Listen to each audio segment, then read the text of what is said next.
Hi every one, നമ്മൾ ഇന്ന് ഈ വീഡിയോയിലൂടെ നോക്കാൻ പോകുന്നത് സിവിൽ സർവീസ് മെയിൻസ് എക്സാമിനേഷൻ്റെ ഡീറ്റെയിൽഡ് ആയിട്ടുള്ള സിലബസാണ് നമ്മൾ നോക്കുന്നത്. നമ്മൾ ഓൾറെഡി 2 വീഡിയോ സിവിൽ സർവീസ് എക്സാമിനേഷൻ്റെ സിലബസിനെ പറ്റി ചെയ്തിട്ടുണ്ട്.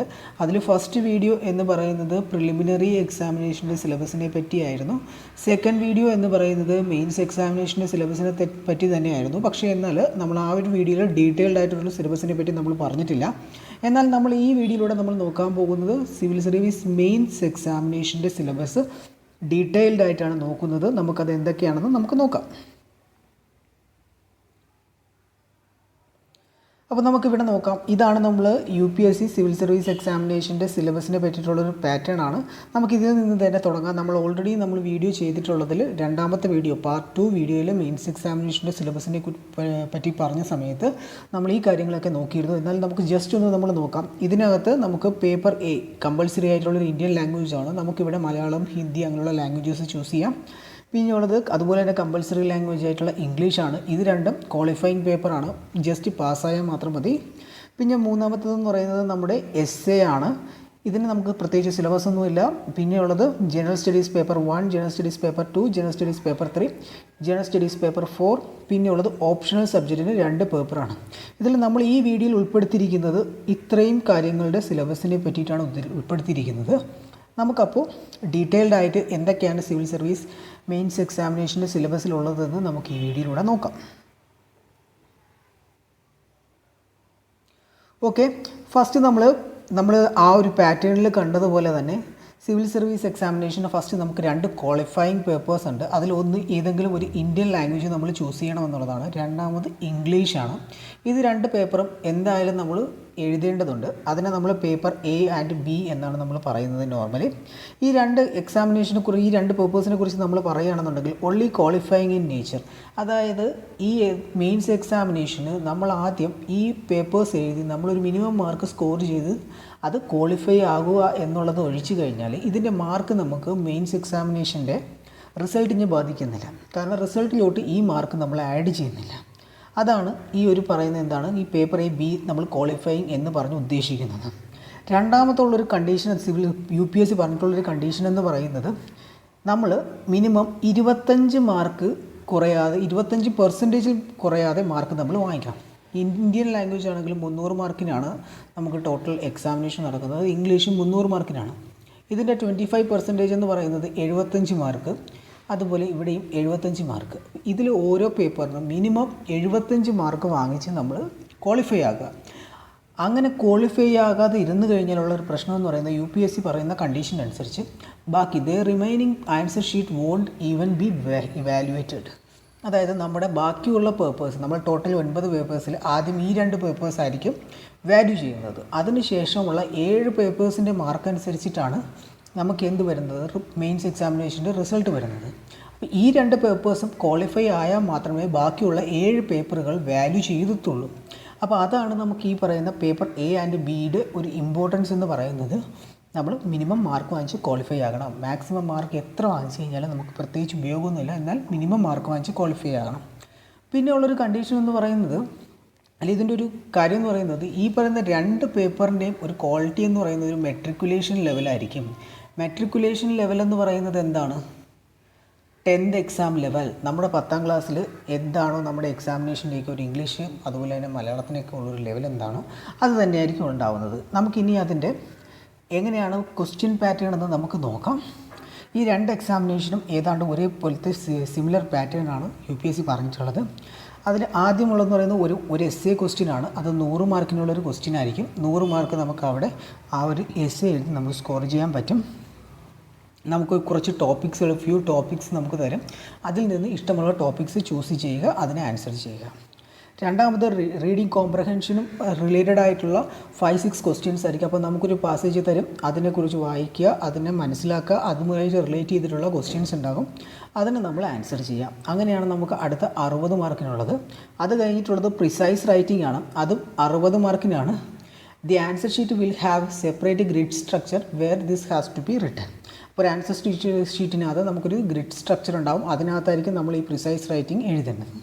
പിന്നെ ഉള്ളത് translation from English to chosen language. നമ്മളിപ്പോൾ ഏത് ലാംഗ്വേജാണ് മലയാളമാണ് ചൂസ് ചെയ്തിട്ടുണ്ടെങ്കിൽ ഇംഗ്ലീഷിലൊരു പാസേജ് തന്നു കഴിഞ്ഞാൽ നമ്മൾ അതിനെ ട്രാൻസ്ലേറ്റ് ചെയ്യുക, തർജ്ജമ ചെയ്ത് നമ്മൾ മലയാളത്തിലാക്കി എഴുതുക. അതുപോലെ തന്നെ translation from chosen language to English.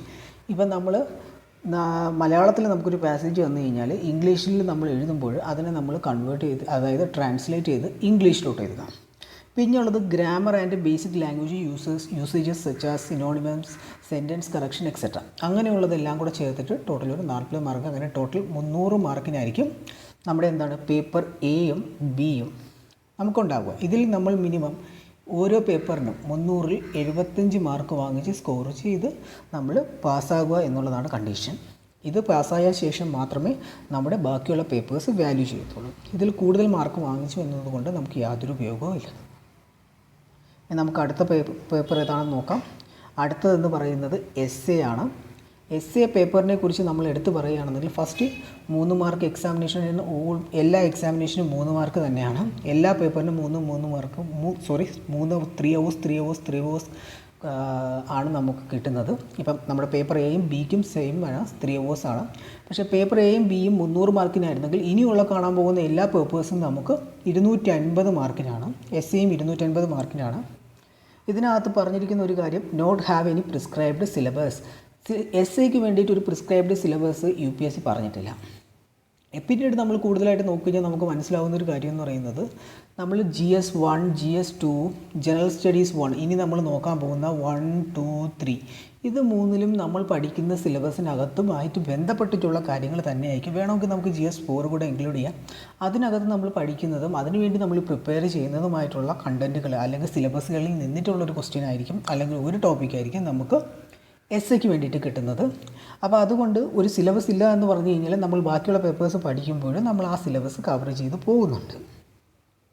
പിന്നെ UPSC പറഞ്ഞിട്ടുള്ളത് കാര്യം എന്ന് വെച്ച് കഴിഞ്ഞാൽ എസ്സേ എഴുതുമ്പോൾ UPSC കുറച്ച് കണ്ടീഷൻസ് പറഞ്ഞിട്ടുണ്ട്. അപ്പോൾ UPSC നമുക്ക് ഈ തന്നിരിക്കുന്ന സിലബസിനകത്ത് നമ്മൾ പോയിട്ട് നമ്മൾ ആ കണ്ടീഷൻസൊക്കെ മനസ്സിൽ വെച്ചിട്ട് വേണം നമ്മൾ എസ്സേക്ക് വേണ്ടി പ്രിപ്പയർ ചെയ്യാൻ വേണ്ടിയിട്ട്. എസ്സേ എങ്ങനെ എഴുതണം എന്നുള്ളതാണ് UPSC പറഞ്ഞിട്ടുള്ളത്. അപ്പോൾ as per UPSC, candidates are expected to keep closely to the subject of the essay. നമുക്ക് എന്ത് ടോപ്പിക്കാണോ, എന്ത് സബ്ജക്റ്റിനെ കുറിച്ചാണോ എസ്സേ എഴുതാൻ പറഞ്ഞിരിക്കുന്നത്, ആ സബ്ജക്റ്റിനെ കൃത്യമായിട്ട് അതിനെക്കുറിച്ച് മാത്രം എസ്സേ എഴുതുക. ചിലപ്പോൾ നമ്മുടെ ഒരു സബ്ജക്റ്റിൻ്റെ ഒരു ആസ്പെക്റ്റിനെ പറ്റിയായിരിക്കും നമ്മൾ ചോദിക്കുന്നത്, പക്ഷേ നമുക്ക് അതിനെ പറ്റിയിട്ട് ബാക്കി ഒരുപാട് കാര്യങ്ങൾ വേറെ ആസ്പെക്റ്റുകളെ കുറിച്ച് അറിയായിരിക്കും. അപ്പോൾ നമ്മളിങ്ങനെ ഒരുപാട് കാര്യങ്ങൾ ബാക്കിയുള്ള ടോപ്പിക്കിൽ നിന്ന് വ്യതിചലിച്ച് നമ്മൾ ഒരുപാട് കാര്യങ്ങൾ ബാക്കിയുള്ളത് പറയുന്നതിന് പകരം നമ്മൾ ആ സബ്ജക്റ്റിന് കൃത്യമായിട്ട് എന്താണോ ചോദിച്ചിരിക്കുന്നത് അതിന് വേണ്ടിയിട്ടുള്ളതായിട്ട് ആൻസർ ചെയ്യുക. രണ്ടാമത് പറഞ്ഞിരിക്കുന്ന കണ്ടീഷൻ എന്ന് പറയുന്നത് to arrange their ideas in an orderly fashion. ഇപ്പം നമ്മുടെ ഐഡിയാസ് നമുക്ക് എന്താണ്, നമ്മൾ സ്കൂളിലൊക്കെ പഠിക്കുന്ന സമയത്ത് ചെയ്യുന്നത് പോലെ എല്ലാത്തിനും നമ്മളൊരു ഇൻട്രൊഡക്ഷൻ ഉണ്ടാവണം, ഒരു കണ്ടൻറ് ഉണ്ടാവണം, ഒരു കൺക്ലൂഷൻ ഉണ്ടാവണം. അപ്പോൾ അതുപോലെ നമ്മുടെ ഐഡിയാസ് നമ്മൾ ഓർഡറായിട്ട് അറേഞ്ച് ചെയ്ത് ചെയ്യുക. ഇതിന് ഏറ്റവും നല്ലൊരു മെത്തേഡ് എന്ന് പറയുന്നത്, നമ്മൾ ഹിന്ദു എഡിറ്റോറിയൽ വായിക്കുന്ന സമയത്ത് നമുക്ക് ആ എഡിറ്റോറിയൽ നമ്മൾ കുറച്ചുകൂടി ഡീപ്പായിട്ട് നമ്മൾ അതിനൊന്ന് സ്ട്രക്ചറൈസ് ചെയ്യാൻ ശ്രമിച്ചു കഴിഞ്ഞാൽ നമുക്ക് മനസ്സിലാവുന്നൊരു കാര്യം, ഹിന്ദുവിന് ശരിക്കും പറഞ്ഞു കഴിഞ്ഞാൽ ഒരു ഇൻട്രൊഡക്ഷൻ ഉണ്ട്, അതിനൊരു കണ്ടൻറ് ഉണ്ട്, അതിനൊരു കൺക്ലൂഷൻ ഉണ്ട്. ഹിന്ദുവിലെ ഓരോ എഡിറ്റോറിയലിനും ഒപ്പീനിയൻസ് ഉണ്ട്. അപ്പോൾ നമുക്ക് ശരിക്കും അത് യൂസ് ചെയ്യാൻ പറ്റും. അങ്ങനെയുള്ള കാര്യങ്ങൾ, ഐഡിയാസ് നമ്മളിവിടെ യൂസ് ചെയ്യുകയാണെന്നുണ്ടെങ്കിൽ നമുക്ക് എസ്സേ കുറച്ചുകൂടെ നന്നായിട്ട് എഴുതാൻ സാധിക്കുന്നതാണ്. പിന്നെയുള്ളത് ടു റൈറ്റ് കോൺസൈസ്ലി. നമ്മൾ വളരെ ചുരുക്കത്തിൽ നന്നായിട്ട് എക്സ്പ്രസ് ചെയ്യുക. ഒരു കാര്യം നമ്മൾ ഒരു കണ്ടൻറ് അല്ലെങ്കിൽ ഒരു പോയിൻ്റ് എക്സ്പ്രസ് ചെയ്യാൻ വേണ്ടി നമ്മൾ ഒരുപാട് കറങ്ങി തിരിഞ്ഞ് പോകാതെ പോയിൻ്റായിട്ട് എക്സ്പ്രസ് ചെയ്യുക. അടുത്തത് credit will be given for effective and exact expression. നമ്മൾ എത്രത്തോളം എഫക്റ്റീവായിട്ടും എക്സാക്റ്റ് ആയിട്ടായിരിക്കും നമ്മൾ ഉദ്ദേശിക്കുന്ന കാര്യങ്ങൾ എഴുതുന്നത്, അതനുസരിച്ചിട്ടായിരിക്കും നമുക്ക് എസ്സേക്ക് മാർക്ക് ലഭിക്കുന്നത്.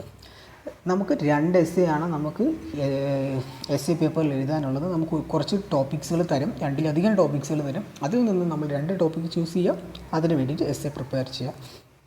ഇതാണ് എസ്സേ പേപ്പറിൻ്റെ സിലബസിനെ പറ്റി പറയാനുണ്ടെന്ന് പറഞ്ഞു കഴിഞ്ഞാൽ 250 മാർക്ക്, 3 മണിക്കൂർ എക്സാമിനേഷൻ, അതിനകത്ത് ഇത്രയും കാര്യങ്ങൾ നമ്മൾ ശ്രദ്ധിക്കുക. ഇനി നമുക്ക് അടുത്ത പേപ്പർ ഏതാണെന്ന് നോക്കാം. അപ്പോൾ അടുത്ത പേപ്പർ എന്ന് പറയുന്നത് ജനറൽ സ്റ്റഡീസ് 1 ആണ്. ജനറൽ സ്റ്റഡീസ് 1-നകത്ത് നമ്മൾ കഴിഞ്ഞ വീഡിയോയിൽ ചെയ്തിരുന്നത് പോലെ തന്നെ ഇന്ത്യൻ ഹെറിറ്റേജ് ആൻഡ് കൾച്ചർ, നമുക്കതിന് ആർട്ട് ആൻഡ് കൾച്ചർ എന്ന് പറയാം. പിന്നീടുള്ളത് history and geography of the world and society. ഇത്രയും കാര്യങ്ങളാണുള്ളത്. നമുക്കിനി ആ സിലബസിനകത്ത് ഡീറ്റെയിൽഡ് ആയിട്ട് പോയി നോക്കാം. ആദ്യം നമുക്ക് UPSCയുടെ ജനറൽ സ്റ്റഡീസ് പേപ്പർ 1-നകത്തുള്ള ഓരോ കാര്യങ്ങളെയും നമ്മൾ ഈ പറയുന്ന ടോപ്പിക്കുകൾ എല്ലാത്തിനെയും പറ്റിയിട്ട് ഡീറ്റെയിൽഡ് ആയിട്ടുള്ള സിലബസാണ് നമ്മൾ നോക്കാൻ പോകുന്നത്. അപ്പോൾ അത് കഴിഞ്ഞതിന് ശേഷം നമ്മൾ ജനറൽ സ്റ്റഡീസ് 2 പോകുള്ളൂ. അപ്പോൾ ആദ്യം നമ്മൾ ജനറൽ സ്റ്റഡീസ് 1 കുറിച്ചാണ് നമ്മൾ നോക്കുന്നത്, മറക്കരുത്. അപ്പോൾ ആദ്യത്തെ ടോപ്പിക് എന്ന് പറയുന്നത് ഇന്ത്യൻ കൾച്ചറാണ്. ഇന്ത്യൻ കൾച്ചറിനകത്ത് നമുക്ക് ആർട്ട് ആൻഡ് കൾച്ചർ എന്ന് പറയാം. ആർട്ട് ആൻഡ് കൾച്ചറിനെ നമുക്ക് കോമൺലി നമ്മൾ ഈ ആർട്ട് ആൻഡ് കൾച്ചറിന് യൂസ് ചെയ്യുമ്പോൾ നമ്മൾ ഈ പറയുന്നൊരു ടോപ്പിക്കിനെ മുഴുവനായിട്ട് കവർ ചെയ്യാൻ വേണ്ടിയിട്ടാണ് കാരണം എന്ന് പറയുന്നത് നമ്മൾ പല UPSC മെറ്റീരിയൽസ് നമുക്ക് ഫ്രീലി അവൈലബിൾ ആയിട്ടുള്ള ഇൻ്റർനെറ്റിൽ അവൈലബിൾ ആയിട്ടുള്ളത് ഒരുപാട് വെബ്സൈറ്റ് ഉണ്ട്. അപ്പോൾ അവിടെ നിന്ന് ലഭിക്കുന്ന മെറ്റീരിയൽസിനകത്ത് നമ്മളൊരു ടോപ്പിക്ക് നോക്കുന്ന സമയത്ത് ആർട്ട് ആൻഡ് കൾച്ചർ എന്ന് പറഞ്ഞ് കിടക്കുന്നത് ശരിക്കും ഈ പറയുന്ന ഇന്ത്യൻ കൾച്ചർ എന്ന് പറഞ്ഞ ടോപ്പിക്കിനകത്ത് ഉൾപ്പെടുന്ന, അല്ലെങ്കിൽ ഇന്ത്യൻ ഹെറിറ്റേജ് ആൻഡ് കൾച്ചർ എന്ന് പറയുന്ന ടോപ്പിക്കിനകത്ത് ഉൾപ്പെടുന്ന കാര്യങ്ങളാണ്. അപ്പോൾ അത് ഈസി ആയിട്ട് മനസ്സിലാവാൻ വേണ്ടിയിട്ടാണ് നമ്മൾ ആർട്ട് ആൻഡ് കൾച്ചർ എന്ന് പറയുന്നത്. ഇനി അതിനകത്തുള്ള ടോപ്പിക് എന്ന് പറയുന്നത് salient aspects of art forms, literature, architecture from ancient to modern times. Ancient India മുതൽ മോഡേൺ ടൈംസ്, ഇന്നത്തെ കാലഘട്ടം വരെയുള്ള ഈ പറയുന്ന ആർട്ട് ഫോംസും ലിറ്ററേച്ചറും ആർക്കിടെക്ചറിനെ കുറിച്ച് പഠിക്കണം. അപ്പോൾ നമ്മൾ ഇതിനകത്ത് വേറൊരു കാര്യം എടുത്ത് പറയേണ്ടതെന്ന് വെച്ച് കഴിഞ്ഞാൽ, നമ്മൾ പ്രിലിമിനറി എക്സാമിനേഷനകത്ത് സിലബസിനകത്ത് നമ്മൾ ആർട്ട് ആൻഡ് കൾച്ചർ എന്ന് എടുത്ത് പ്രത്യേകിച്ച് പറഞ്ഞ് നമ്മൾ കണ്ടിരുന്നില്ല. പക്ഷേ ആർട്ട് ആൻഡ് കൾച്ചർ പ്രിലിമിനറി എക്സാമിനേഷന് പഠിക്കണമെന്ന് ചോദിച്ചു കഴിഞ്ഞാൽ പഠിക്കണം. ഈ സാധനം പ്രിലിമിനറി എക്സാമിനേഷന് വേണം. അത് എങ്ങനെയാണെന്ന് നമുക്കിവിടെ നോക്കാം. ഒന്നാമത്തെ കാര്യം, നമ്മൾ പ്രിലിമിനറി എക്സാമിനേഷന് ഫസ്റ്റ് നമ്മൾ ഏൻഷ്യൻ്റ് ഇന്ത്യ എന്ന് പഠിച്ചു, പിന്നെ മിഡീവൽ ഇന്ത്യ എന്ന് പഠിച്ചു, പിന്നെ മോഡേൺ ഇന്ത്യ ഹിസ്റ്ററി എന്ന് പഠിച്ചു. നമ്മളിങ്ങനെ 3ആയിട്ട് ഡിവൈഡ് ചെയ്തായിരുന്നു പ്രിലിമിനറി എക്സാമിനേഷന് ഹിസ്റ്ററി പഠിച്ചത്. എന്നാൽ ഇതിനകത്ത് ഏൻഷ്യൻ്റ് ഇന്ത്യൻ ഹിസ്റ്ററിയിലും മിഡീവൽ ഇന്ത്യൻ ഹിസ്റ്ററിയിലും മോഡേൺ ഇന്ത്യൻ ഹിസ്റ്ററിയിലും മുഴുവനായി ഉൾപ്പെടുന്ന ഒരു കാര്യമാണ് ഈ പറയുന്ന ആർട്ട് ആൻഡ് കൾച്ചർ. നമ്മൾ ഇത് 3ലും ഉൾപ്പെടുന്ന രീതിയിലുള്ള ആർട്ട് ആൻഡ് കൾച്ചർ നമ്മൾ ഈ പറയുന്ന ഹിസ്റ്ററി പഠിക്കുമ്പോൾ, പ്രിലിമിനറി എക്സാമിനേഷന് ഹിസ്റ്ററി പഠിക്കുമ്പോൾ നമ്മൾ കവർ ചെയ്യണം. എന്നാൽ ഇനി അടുത്ത് നമുക്ക് മെയിൻസ് എക്സാമിനേഷൻ ഇതിൽ നിന്ന് എന്താണ് മാറ്റമുള്ളത് എന്ന് നമുക്കിവിടെ നോക്കാം. ഇപ്പോൾ മെയിൻസ് എക്സാമിനേഷനിലോട്ട് വരുമ്പോൾ നമ്മൾ ഏൻഷ്യൻ്റ് ഇന്ത്യൻ ഹിസ്റ്ററിയും മിഡീവൽ ഇന്ത്യൻ ഹിസ്റ്ററിയും മോഡേൺ ഇന്ത്യൻ ഹിസ്റ്ററിയും എന്നുള്ളതിൽ ഏൻഷ്യൻ്റ് ഇന്ത്യനും മിഡീവൽ ഇന്ത്യൻ ഹിസ്റ്ററിയും നമുക്ക് മെയിൻസ് എക്സാമിനേഷന് വേണ്ട. പകരം മോഡേൺ ഇന്ത്യൻ ഹിസ്റ്ററി മാത്രമാണ് മെയിൻസ് എക്സാമിനേഷന് വേണ്ടത്. അപ്പോൾ എന്നാൽ ഏൻഷ്യൻ്റ് ഇന്ത്യൻ ഹിസ്റ്ററിയിലും മിഡീവൽ ഇന്ത്യൻ ഹിസ്റ്ററിയിലും ഉള്ള ആർട്ട് ആൻഡ് കൾച്ചർ മെയിൻസ് എക്സാമിനേഷന് നമ്മൾ പഠിക്കണം. അപ്പോൾ ഡീറ്റെയിൽഡ് ആയിട്ട് പറഞ്ഞു കഴിഞ്ഞാൽ ancient Indian history, medieval Indian ഹിസ്റ്ററിയിലുള്ള ആർട്ട് ആൻഡ് കൾച്ചർ മാത്രം നമ്മൾ മെയിൻസ് എക്സാമിനേഷന് പഠിക്കുക. ബാക്കി ഹിസ്റ്റോറിക്കലായിട്ടുള്ള പൊളിറ്റിക്കൽ ഹിസ്റ്ററിയും കാര്യങ്ങളൊന്നും നമുക്ക് മെയിൻസ് എക്സാമിനേഷന് ആവശ്യമില്ല. എന്നാൽ മോഡേൺ ഇന്ത്യൻ ഹിസ്റ്ററി 2ലും കോമണായി പഠിക്കണം. ഓക്കെ, ഇനി നമുക്ക് അടുത്ത ടോപ്പിക്ക് ഏതാണെന്ന് നോക്കാം. അടുത്ത ടോപ്പിക് എന്ന് പറയുന്നത് ഇന്ത്യൻ ഹിസ്റ്ററി. ഇതിലൂടെ നമുക്ക് നോക്കുമ്പോൾ കുറച്ചുകൂടെ ഡീറ്റെയിൽഡ് ആയിട്ട് മനസ്സിലാവും എന്താണ് നേരത്തെ പറഞ്ഞ കാര്യം എന്നുള്ളത്. ഇന്ത്യൻ ഹിസ്റ്ററിയാണ്, നമുക്കതിനെ സ്പെസിഫിക് ആയിട്ട് മോഡേൺ ഇന്ത്യൻ ഹിസ്റ്ററി എന്ന് വിളിക്കാം. അതിൻ്റെ കാരണം എന്ന് പറയുന്നത് ഞാൻ നേരത്തെ പറഞ്ഞ പോലെ ഏൻഷ്യൻ്റ് ഇന്ത്യൻ ഹിസ്റ്ററിയും മിഡീവൽ ഇന്ത്യൻ ഹിസ്റ്ററിയും നമുക്ക് മെയിൻസ് എക്സാമിനേഷൻ ആവശ്യമില്ല. അപ്പോൾ നമ്മൾ അതുകൊണ്ട് തന്നെ ആ ടോപ്പിക്ക് നമ്മൾ ഇവിടെ വിട്ടു. ഇനി ഇതിനകത്തുള്ള ഡീറ്റെയിൽഡ് ആയിട്ടുള്ള സിലബസ് നോക്കാം. Significant events, issues, personalities during middle of the 18th century until present. 1750 മുതൽ പ്രസൻറ്റ് വരെ ഉള്ള ഹിസ്റ്ററിയാണ് നമുക്ക് മെയിൻസ് എക്സാമിനേഷന് ചോദിച്ചിരിക്കുന്നത്. അപ്പോൾ അതിനകത്തുള്ള ഇവൻറ്റുകൾ നമ്മളിപ്പോൾ ഇന്ത്യൻ ഹിസ്റ്ററി ഈ പറയുന്ന ഈ ഒരു കാലഘട്ടം ശരിക്കും പറഞ്ഞു കഴിഞ്ഞാൽ ഇന്ത്യയുടെ സ്വാതന്ത്ര്യ സമരവും അതിന് ഉൾപ്പെടുന്ന എല്ലാ കാര്യങ്ങളും ഈ ഒരു കാലഘട്ടത്തിനകത്ത് ഉൾപ്പെടുന്നതാണ്. അപ്പോൾ അതിനകത്ത് നമ്മൾ നോക്കുകയാണെങ്കിൽ ഇവൻറ്റ്സ് എന്ന് പറയുമ്പോൾ civil disobedience movement, non corporation movement, അതുപോലെ തന്നെ ഒരുപാട് ഇഷ്യൂസ്, പേഴ്സണാലിറ്റീസ്, ഗാന്ധിജി, നെഹ്റു, അങ്ങനെയുള്ള ഒരുപാട് പേഴ്സണാലിറ്റീസ്. അപ്പോൾ ഇതിനെ പറ്റിയൊക്കെയാണ് ശരിക്കും പറഞ്ഞു കഴിഞ്ഞാൽ നമ്മൾ ഈ ഒരു കാലഘട്ടത്തെക്കുറിച്ച് പഠിക്കുന്നത്. അടുത്തത് നോക്കാം, different stages and important contributors and contribution from various parts of the country in the freedom struggle. India's freedom സ്ട്രഗിളാണ് ഉദ്ദേശിച്ചിരിക്കുന്നത്. ശരിക്കും നമ്മൾ ഈ ഫസ്റ്റ് ടോപ്പിക്കിനകത്ത് തന്നെ ഇതുകൂടെ ഇൻക്ലൂഡ് ചെയ്തിട്ടുണ്ട്. എന്നാലും നമുക്ക് എടുത്തു പറഞ്ഞതുകൊണ്ട് നമ്മുടെ ഹിസ്റ്ററിയിൽ ഒരുപാട് സ്റ്റേജായിട്ട് പഠിക്കാം. നമുക്കിപ്പോൾ ഫോർ എക്സാമ്പിൾ നമ്മൾ ഇൻ്റർനാഷണൽ കോൺഗ്രസിൻ്റെ 1885 നമ്മളത് ഫൗണ്ടിങ് നടക്കുന്നു. അതിനുശേഷം നമ്മൾ ഇന്ത്യൻ നാഷണൽ കോൺഗ്രസിനെ തന്നെ പല സ്റ്റേജസ് ആയിട്ടാണ് പഠിക്കുന്നത്. ആദ്യം ഒരു മോഡറേറ്റ് സ്റ്റേജാണ്, രണ്ടാമത് റാഡിക്കൽ സ്റ്റേജ് വരുന്നുണ്ട്. അപ്പോൾ നമ്മൾ ആ ഒരു രീതിയിലുള്ള ഹിസ്റ്ററിയിലാണെങ്കിലും നമ്മൾ ഇപ്പോൾ ഇന്ത്യൻ നാഷണൽ കോൺഗ്രസ് നമുക്ക് ഫ്രീഡം സ്ട്രഗിളിന് വേണ്ടി ഒരുപാട് മൂവ്മെൻറ്റുകൾ നടക്കുന്നുണ്ട്. അപ്പം നോൺ കോർപ്പറേഷൻ മൂവ്മെൻറ്റ് നടക്കുന്ന സമയത്ത് എന്തൊക്കെയായിരുന്നു ഇന്ത്യൻ നാഷണൽ കോൺഗ്രസിൻ്റെ ഡിമാൻഡ്, അത് കഴിഞ്ഞ് സിവിൽ ഡിസൊബീഡിയൻസ് മൂവ്മെൻറ്റ് നടക്കുമ്പോൾ ഇന്ത്യൻ നാഷണൽ കോൺഗ്രസിൻ്റെ ഡിമാൻഡ് എന്തൊക്കെയായിരുന്നു, അങ്ങനെ ഓരോ സ്റ്റേജസ് ആയിട്ടും കാര്യങ്ങളൊക്കെ ആയിട്ട് നമ്മൾ പഠിക്കുക. അതുപോലെ തന്നെ ഇന്ത്യൻ നാഷണൽ കോൺഗ്രസിൻ്റെ കോൺട്രിബ്യൂഷൻസ് എന്താണ്, അതുപോലെ ഗാന്ധിജിയുടെ കോൺട്രിബ്യൂഷൻസ് എന്താണ്, ബാലഗംഗാധർ തിലകിൻ്റെ കോൺട്രിബ്യൂഷൻസ് എന്താണ്, അങ്ങനെ ഓരോ പേഴ്സണാലിറ്റീസിൻ്റെ കോൺട്രിബ്യൂഷൻസ്, ഓരോ ഓർഗനൈസേഷൻസിൻ്റെ കോൺട്രിബ്യൂഷൻസ്, ഓരോ ഇവൻറ്റ്സിൻ്റെ contributions and contributions from various parts of the country. അതുപോലെ തന്നെ റീജിയൻ വൈസ് സൗത്ത് ഇന്ത്യയിൽ നിന്ന് എന്തൊക്കെയായിരുന്നു ഫ്രീഡം സ്ട്രഗിൾ കോൺട്രിബ്യൂഷൻ, നോർത്ത് ഇന്ത്യയിൽ നിന്ന് എന്തായിരുന്നു, ഈസ്റ്റേൺ ഇന്ത്യയിൽ നിന്ന് എന്തായിരുന്നു, അതിൽ ഓരോ സ്റ്റേറ്റ് വൈസ് എന്തായിരുന്നു, പഞ്ചാബിൽ നിന്ന് എന്തായിരുന്നു, വെസ്റ്റ് ബംഗാളിൽ നിന്ന് ബംഗാളിൽ നിന്ന് എന്തായിരുന്നു, അന്ന് വെസ്റ്റ് ബംഗാളില്ല, ബംഗാളിൽ നിന്ന് എന്താണ്. അത് കഴിഞ്ഞിട്ട് നമുക്ക് മൂന്നാമത്തെ ടോപ്പിക് എന്ന് പറയുന്നത് പോസ്റ്റ് ഇൻഡിപെൻഡൻസ് ഹിസ്റ്ററിയാണ്. ഇത് നമ്മൾ പ്രിലിമിനറി എക്സാമിനേഷന് പഠിക്കാനില്ലാത്ത ഒരു സാധനമായിരുന്നു. നമുക്കിത് മെയിൻസ് എക്സാമിനേഷന് മാത്രം ഉള്ളൊരു ടോപ്പിക്കാണ് പോസ്റ്റ് ഇൻഡിപെൻഡൻസ് ഹിസ്റ്ററി. അതിനകത്ത് consolidation and reorganisation within the country, അതായത് ഇന്ത്യക്ക് സ്വാതന്ത്ര്യം ലഭിച്ചതിന് ശേഷം ഇന്ത്യക്ക് സ്വാതന്ത്ര്യം ലഭിച്ചതിന് ശേഷം ഇന്ത്യ നമ്മൾ കാണുന്നത് ഇന്ന് കാണുന്ന പോലൊരു ഇന്ത്യ ആയിരുന്നില്ല. അന്ന് ബ്രിട്ടീഷുകാർ ഭരണം നടത്തുന്ന സമയത്ത് മൂന്ന് സ്റ്റേജായിട്ടാണ് നമ്മുടെ ഇന്ത്യ ഉണ്ടായിരുന്നത്. അതിലൊന്നെന്ന് പറയുന്നത് കുറച്ച് ഗവർണേഴ്സ് പ്രൊവിൻസസ് ആയിരുന്നു, പിന്നെ കുറച്ച് ചീഫ് കമ്മീഷണേഴ്സ് പ്രൊവിൻസസ് ആയിരുന്നു, ബാക്കിയുള്ളത് പ്രിൻസ്ലി സ്റ്റേറ്റ്സ് ആയിരുന്നു. അതെന്ന് പറയുന്നത് നാട്ടുരാജ്യങ്ങൾ. അപ്പോൾ ഈ പ്രിൻസ്ലി സ്റ്റേറ്റ്സ് ഏതാണ്ട് ഒരു 500-ൽ പരം ഉണ്ടായിരുന്നു, 500+.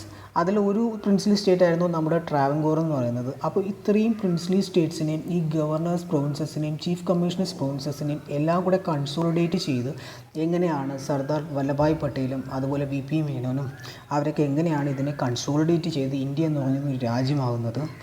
അതുപോലെ തന്നെ ഇതിനെ കൺസോളിഡേഷൻ കഴിഞ്ഞതിന് ശേഷം ഇതിനകത്ത് റീഓർഗനൈസേഷൻ നടക്കുന്നുണ്ട്. എന്തായിരുന്നു റീഓർഗനൈസേഷൻ? ആദ്യം നമ്മൾ 14 സ്റ്റേറ്റുകളും കുറച്ച് യൂണിയൻ ടെറിട്ടറീസാണ് കാണുന്നതെന്നുണ്ടെങ്കിൽ പിന്നീട് അത് മാറി ഇന്ന് 28 സ്റ്റേറ്റും 8 യൂണിയൻ ടെറിട്ടറിയുമായിട്ട് മാറി നിൽക്കുന്ന ഒരു സിറ്റുവേഷനിൽ, അതായത് ഇന്ന് അവസാനത്തെ ഒരു സിറ്റുവേഷൻ പറഞ്ഞു കഴിഞ്ഞാൽ ജമ്മു ആൻഡ് കാശ്മീരിനെ നമ്മൾ ഒരു സ്റ്റേറ്റായിരുന്ന ജമ്മു ആൻഡ് കാശ്മീരിനെ ഡിവൈഡ് ചെയ്ത് ജമ്മു ആൻഡ് കാശ്മീർ ഒരു യൂണിയൻ ടെറിട്ടറിയും അതുപോലെ തന്നെ ലഡാക്ക് എന്ന് പറയുന്ന ഒരു യൂണിയൻ ടെറിട്ടറിയുമായിട്ട് മാറി നിൽക്കുന്നത് വരെയുള്ള കാര്യങ്ങളാണ് ശരിക്കും പറഞ്ഞു കഴിഞ്ഞാൽ റീഓർഗനൈസേഷൻ വിത്തിൻ ദ കൺട്രിയിൽ നമ്മൾ പഠിക്കേണ്ടി വരുന്നത്. അപ്പോൾ കുറച്ചുകൂടെയൊക്കെ കാര്യങ്ങൾ ക്ലിയർ ആയി എന്ന് തോന്നുന്നു. ഇനി അടുത്ത ടോപ്പിക്കിലൂടെ നോക്കാം. ഇതും ജനറൽ സ്റ്റഡീസ് പേപ്പർ 1-നകത്തുള്ള ടോപ്പിക്ക് തന്നെയാണ്, ഹിസ്റ്ററി ഓഫ് ദ വേൾഡ് ആണ്. ഇത് നമുക്ക് പ്രിലിമിനറിക്ക് ഇല്ലായിരുന്ന ഒരു ടോപ്പിക്കാണ്, മെയിൻസ് എക്സാമിനേഷൻ മാത്രം ഉള്ള ഒരു ടോപ്പിക്കാണ്. നമുക്കിതിനകത്ത് നോക്കാം. Events, forms and effect on society since 18th century. 18th centuryക്ക് തൊട്ടിട്ടുള്ള ഹിസ്റ്ററി മാത്രം മതി. അതായത് 1700 മുതലുള്ള ഹിസ്റ്ററി മാത്രമാണ് നമുക്കിവിടെ ചോദിക്കുന്നത്. ആ കാലഘട്ടത്തിൽ നടന്നിട്ടുള്ള കാര്യങ്ങളാണ് നമ്മൾ ഇമ്പോർട്ടൻ്റ് ആയിട്ട് പഠിക്കേണ്ടത്. അതിനകത്ത് വേൾഡ് വാർ നമുക്കറിയാം, 2 വേൾഡ് വാർ ഉണ്ട്. World war 1, 2. ഇൻഡസ്ട്രിയൽ റെവല്യൂഷൻ എവിടെയാണ്? ബ്രിട്ടനിൽ തുടങ്ങി അവിടെ എങ്ങനെയാണ് യൂറോപ്യൻ രാജ്യങ്ങളിൽ, ജപ്പാൻ, റഷ്യൻ രാജ്യങ്ങളിലൊക്കെ റെവല്യൂഷൻ നടന്നത്.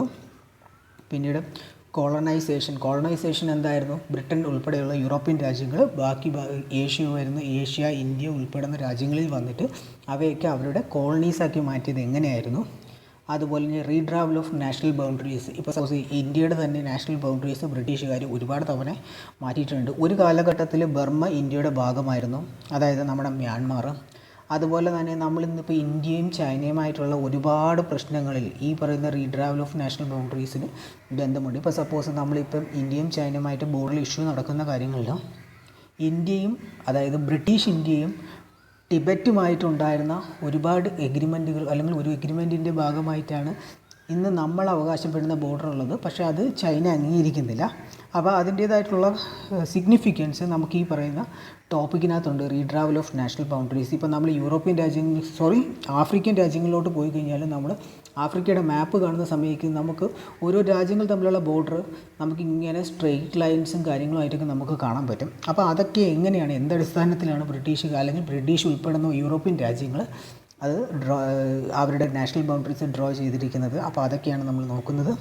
അടുത്തതെന്ന് പറയുന്നത് ഡീകോളനൈസേഷനാണ്. രണ്ടാം ലോക മഹായുദ്ധത്തിന് ശേഷം എങ്ങനെയാണ് ഇവർ കോളനീസ് എല്ലാം വിട്ടുപോകുന്നത്, അതിനാണ് ഡീകോളനൈസേഷൻ. അത് ഇന്ത്യ, ഏഷ്യൻ രാജ്യങ്ങളിൽ നിന്ന് വിട്ടുപോകുന്നത്, അത് കഴിഞ്ഞ് സൗത്ത് ഈസ്റ്റേൺ കൺട്രീസിൽ നിന്ന് വിട്ടുപോകുന്നത്, അങ്ങനെയുള്ള കാര്യങ്ങളാണ് നമ്മൾ നോക്കുന്നത്.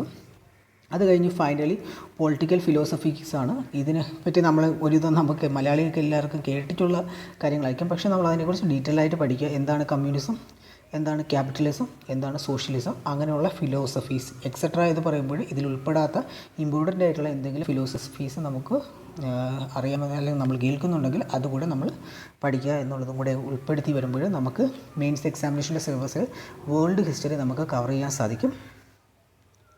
ഇനി നമുക്ക് അടുത്ത ടോപ്പിക്ക് എന്താണെന്ന് നോക്കാം. സൊസൈറ്റിയാണ്. ജനറൽ സ്റ്റഡീസ് പേപ്പർ 1 തന്നെ അടുത്ത ടോപ്പിക്കാണ് സൊസൈറ്റി. സൊസൈറ്റിക്കകത്ത് എന്തൊക്കെയാണെന്ന് നോക്കാം. Indian society and diversity. Indian സൊസൈറ്റിയുടെ അതിൻ്റെ ഡൈവേഴ്സിറ്റിനെ കുറിച്ച് പഠിക്കണം, അതിൻ്റെ സാലൻ്റ് ആസ്പെക്റ്റുകളെ കുറിച്ച് പഠിക്കാം. 2 role of woman and woman organisations. അപ്പോൾ നമ്മൾ ഇന്ത്യയിൽ എന്തൊക്കെയാണ് സ്ത്രീകളുടെ, ഇപ്പോൾ സപ്പോസ് നമ്മളിപ്പോൾ ഒരു പ്രസൻ്റ് ആയിട്ടുള്ളൊരു കണ്ടീഷൻ പറഞ്ഞു കഴിഞ്ഞാൽ ഫെമിനൈസേഷൻ ഓഫ് അഗ്രികൾച്ചർ. ഇന്ത്യയിലൊരു സ്ത്രീകളുടെ ഒരു റോളിനെ പറ്റി പറയാൻ പറ്റുന്നൊരു കാര്യമാണ്. കാരണം എന്ന് പറയുന്നത് നേരത്തെ പുരുഷന്മാരായിരുന്നു കൂടുതൽ അഗ്രികൾച്ചറിൽ അല്ലെങ്കിൽ ഏർപ്പെട്ടിരുന്നെങ്കിൽ ഇന്നിപ്പോൾ സ്ത്രീകളാണ് നോർത്ത് ഇന്ത്യയിൽ കൂടുതൽ അഗ്രികൾച്ചർ ചെയ്യുന്നത്. അപ്പോൾ അതിന് കാരണങ്ങൾ എന്താണ്? അവിടെയുള്ള ആളുകളൊക്കെ അല്ലെങ്കിൽ പുരുഷന്മാർ കൂടുതലും അന്യ സംസ്ഥാനത്ത് പോയിട്ട് ജോലി ചെയ്യുന്നു, പകരം സ്ത്രീകൾ കൂടുതൽ അഗ്രികൾച്ചറിലുമായിട്ട് ബന്ധപ്പെട്ടുള്ള ജോലികൾ ചെയ്യുന്നു. അതുപോലെ തന്നെ വുമൺ ഓർഗനൈസേഷൻസ്. അപ്പം നമുക്ക് അതിനകത്ത് ഒരുപാട് ഓർഗനൈസേഷൻസ് പറയാൻ പറ്റും. അപ്പോൾ കേരളത്തിൽ തന്നെ വരുവാണെന്നുണ്ടെങ്കിൽ നമ്മുടെ അയൽക്കൂട്ടം, അതൊരു വുമൺ സെൽഫ് ഹെൽപ്പ് ഗ്രൂപ്പാണ്. അപ്പോൾ അങ്ങനെയുള്ള കാര്യങ്ങളെക്കുറിച്ച് നമ്മൾ പഠിക്കാം. പിന്നെയുള്ളത് ഇതെന്ന് പറയുന്നത് ഒരു വൈബ്രൻ്റ് ആയിട്ടുള്ളൊരു ടോപ്പിക്കാണ് സൊസൈറ്റി എന്ന് പറയുന്നത്. അതായത് കണ്ടിന്യൂസ്ലി നമുക്ക് ന്യൂസിൽ നിന്നും മറ്റൊക്കെ കുറേ കാര്യങ്ങൾ പഠിക്കാൻ പറ്റുന്നതാണ്. പിന്നെ ഉള്ളത് വളരെ ജനറൽ ആയിട്ടുള്ളൊരു ടോപ്പിക്കാണ് ഇതിനകത്ത് വരുന്നത്, പോപ്പുലേഷൻ, അതിനെപ്പറ്റി റിലേറ്റഡ് ആയിട്ടുള്ള ഇഷ്യൂസ്. നമ്മളെ ഇന്ത്യ എന്ന് പറയുന്നത് ലോകത്തിൽ തന്നെ 2ാമത്തെ ഏറ്റവും പോപ്പുലേറ്റഡ് ആയിട്ടുള്ള രാജ്യമാണ്. ചൈന കഴിഞ്ഞാൽ ഏറ്റവും കൂടുതൽ ജനസംഖ്യ ഉള്ള ഒരു രാജ്യം ഇന്ത്യയാണ്. അപ്പോൾ അതും അത്രയും പോപ്പുലേഷൻ ഉള്ളത് കൊണ്ട് നമുക്ക് എന്തെങ്കിലും അഡ്വാൻറ്റേജ് ഉണ്ടോ, അതിൻ്റെ ഡിസഡ്വാൻറ്റേജ് എന്തൊക്കെയാണ്, അതിനെപ്പറ്റി പഠിക്കാം.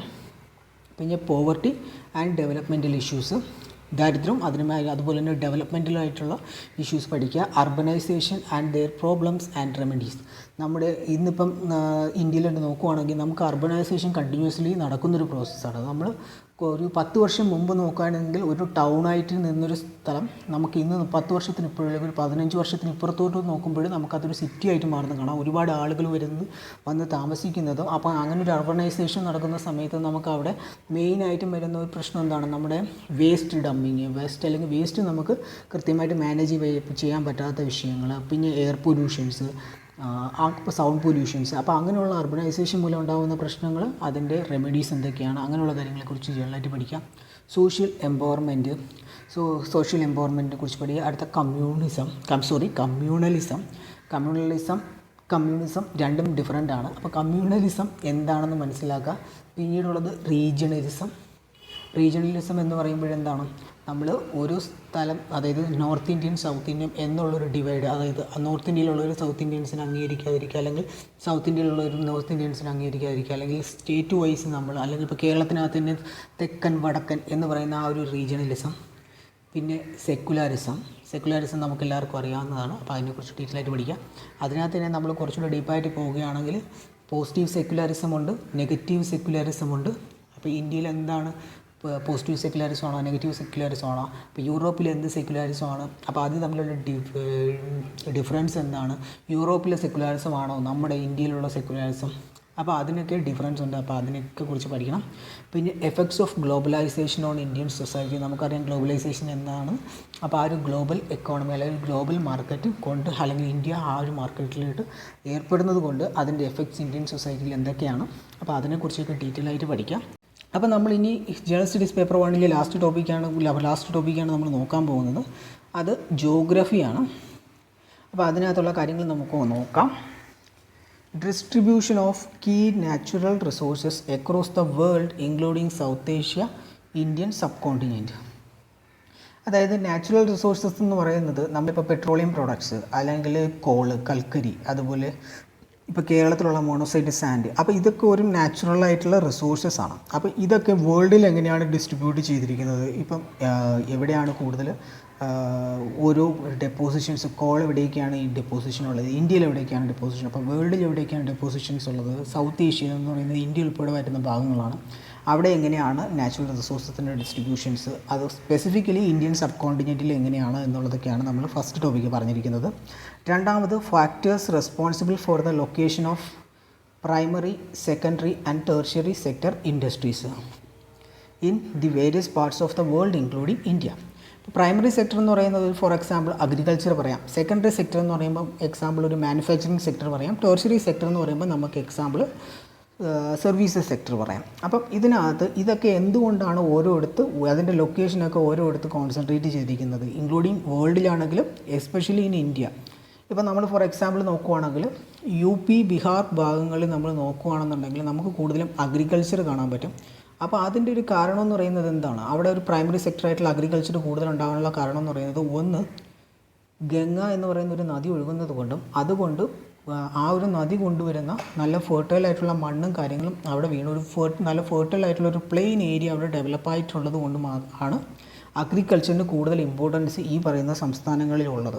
അപ്പോൾ അതുപോലെ സെക്കൻഡറി സെക്ടർ ഗുജറാത്തിൽ, തമിഴ്നാട്ടിലേക്ക് കൂടുതൽ സെക്കൻഡറി സെക്ടർ, അതുപോലെ തന്നെ മഹാരാഷ്ട്രയിലുണ്ട്. അപ്പം മഹാരാഷ്ട്രയിൽ തന്നെ നമ്മൾ നോക്കുകയാണെന്നുണ്ടെങ്കിൽ വെസ്റ്റേൺ സൈഡിലാണ് കൂടുതൽ സെക്കൻഡറി സെക്ടറിൽ കാണാൻ പറ്റുന്നത്. ഈസ്റ്റേൺ സൈഡിൽ നമ്മൾ കൂടുതൽ അഗ്രികൾച്ചറാണ് കാണുന്നത്. അപ്പോൾ അതിനുള്ള റീസൺസ് എന്തൊക്കെയാണ്, ആ ഒരു അതിൻ്റെ റെസ്പോൺസിബിൾ ആയിട്ടുള്ള ഫാക്ടേഴ്സ് എന്താണെന്ന് പഠിക്കാം. ടെർഷ്യറി സെക്ടർ എന്ന് പറയുമ്പോൾ കേരളം ഉൾപ്പെടുന്ന സംസ്ഥാനങ്ങളിൽ നമ്മൾ ടെർഷ്യറി സെക്ടറാണ് കൂടുതൽ വരുന്നത്. അപ്പോൾ നമ്മൾ കൂടുതൽ ടൂറിസം, സർവീസസ് സെക്ടറാണ് നമ്മൾ കാണുന്നത്.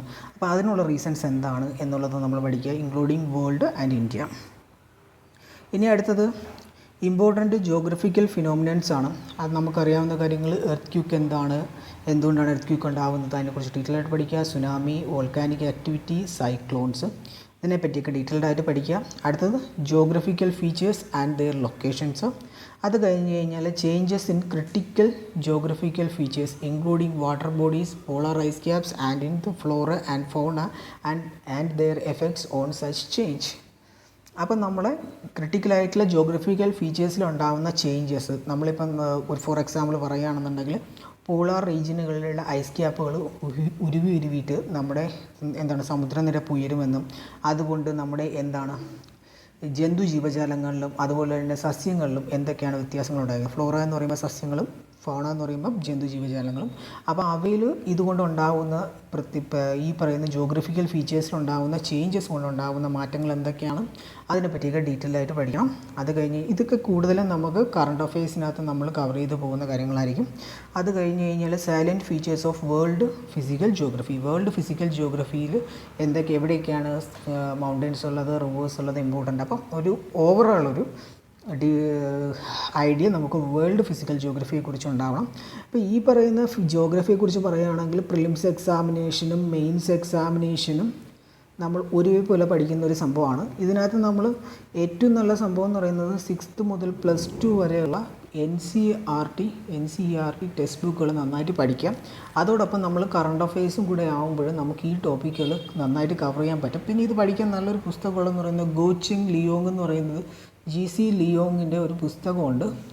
അപ്പോൾ ആ പുസ്തകവും കൂടെ പഠിക്കുകയാണെന്നുണ്ടെങ്കിൽ NCERTയോടൊപ്പം അതുകൂടി യൂസ് ചെയ്യുകയാണെന്നുണ്ടെങ്കിൽ നമുക്ക് നന്നായിട്ട് പഠിക്കാൻ പറ്റുന്നൊരു ടോപ്പിക്കാണ് ജോഗ്രഫി എന്ന് പറയുന്നത്. ഇനി നമുക്ക് അടുത്ത ടോപ്പിക്കിലോട്ട് നോക്കാം. ഇതോടുകൂടി നമ്മുടെ ജനറൽ സ്റ്റഡീസ് പേപ്പർ 1 നമ്മളിവിടെ കവർ ചെയ്യുകയാണ്. ഇനി നമ്മൾ നോക്കാൻ പോകുന്നത് ജനറൽ സ്റ്റഡീസ് പേപ്പർ 2 ആണ്. ഓക്കെ, നമ്മൾ ജനറൽ സ്റ്റഡീസ് പേപ്പർ 1 കഴിഞ്ഞു. ജനറൽ സ്റ്റഡീസ് പേപ്പർ 2 നമ്മൾ നോക്കാൻ പോവുകയാണ്. അതിൻ്റെ ടോപ്പിക്കുകളെന്ന് പറയുന്നത് ഒന്ന് ഗവേണൻസ്, കോൺസ്റ്റിറ്റ്യൂഷൻ, പോളിറ്റി, ഇതിനെല്ലാം നമുക്കൊരു ഒറ്റ ബ്രാക്കറ്റ് വേണമെങ്കിൽ ഉൾപ്പെടുത്താം. അത് കഴിഞ്ഞ് social justice and international relations. അപ്പോൾ ഇത്രയും ടോപ്പിക്കുകൾ ചേർന്നതാണ് ജനറൽ സ്റ്റഡീസ് പേപ്പർ 2. അതിനകത്ത് നമുക്ക് ഡീറ്റെയിൽഡ് ആയിട്ട് നോക്കാം. ആദ്യം നമുക്ക് ഇന്ത്യൻ കോൺസ്റ്റിറ്റ്യൂഷൻ എന്ന് പറയുന്ന ടോപ്പിക്കിനെ കുറിച്ച് തന്നെ നോക്കാം. Historical underpinnings, evolution, features, amendments, significant provisions and basic structure. അപ്പോൾ എങ്ങനെയാണ് ഇന്ത്യൻ കോൺസ്റ്റിറ്റ്യൂഷൻ ഇവോൾവ് ചെയ്യുന്നത്? ബ്രിട്ടീഷുകാരുടെ കാലഘട്ടത്തിൽ അവർ കൊണ്ടുവന്നിട്ടുള്ള, ഇന്ത്യ ഭരിക്കാൻ കൊണ്ടുവന്നിട്ടുള്ള കുറേ ആക്റ്റുകൾ, അത് ഓരോ കാലഘട്ടം കഴിയുമ്പോൾ അവർ തന്നെ മാറ്റി മാറ്റി പുതിയ പുതിയ ആക്റ്റുകൾ കൊണ്ടുവരുന്നുണ്ട്. ആദ്യത്തെ റെഗുലേറ്റിംഗ് ആക്ട്, അത് കഴിഞ്ഞിട്ട് ചാർട്ടേഴ്സ് ആക്ട്, അത് കഴിഞ്ഞിട്ട് ഗവൺമെൻറ് ഓഫ് ഇന്ത്യ ആക്ട് വരുന്നു.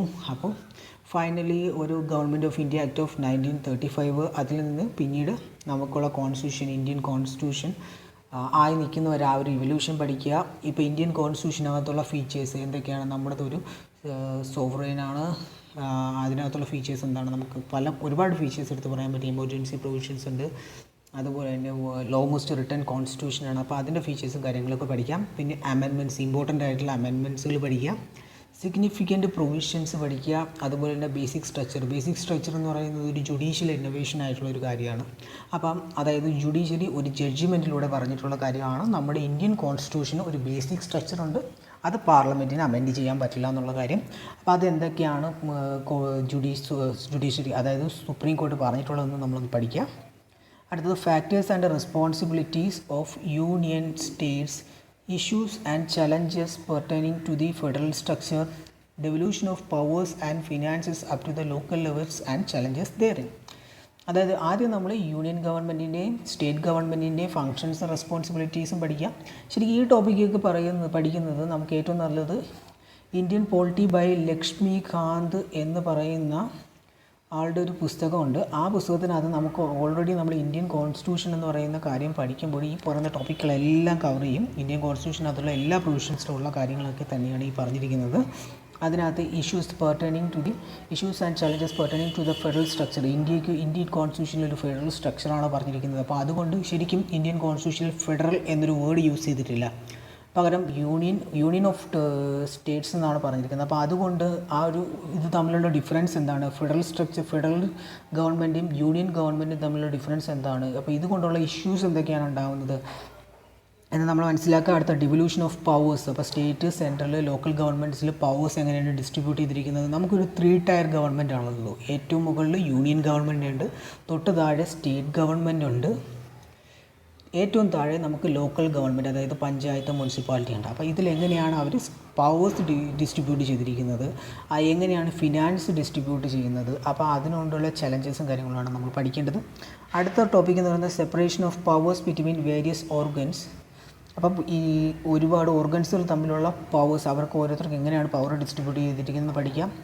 ഡിസ്പ്യൂട്ട് റിഡ്രസൽ മെക്കാനിസംസ്, അതായത് ഇപ്പം സ്റ്റേറ്റും സെൻട്രലും തമ്മിൽ ഡിസ്പ്യൂട്ടുകൾ ഉണ്ടായിക്കഴിഞ്ഞാൽ, അല്ലെങ്കിൽ സ്റ്റേറ്റുകൾ തമ്മിൽ ഡിസ്പ്യൂട്ട് ഉണ്ടായി കഴിഞ്ഞാൽ, അതായത് അവർ തമ്മിൽ തർക്കങ്ങൾ ഉണ്ടായിക്കഴിഞ്ഞാൽ അത് പരിഹരിക്കാൻ വേണ്ടിയിട്ടുള്ള ഡിസ്പ്യൂട്ട് റിഡ്രസൽ മെക്കാനിസംസ് എന്തൊക്കെയാണ്?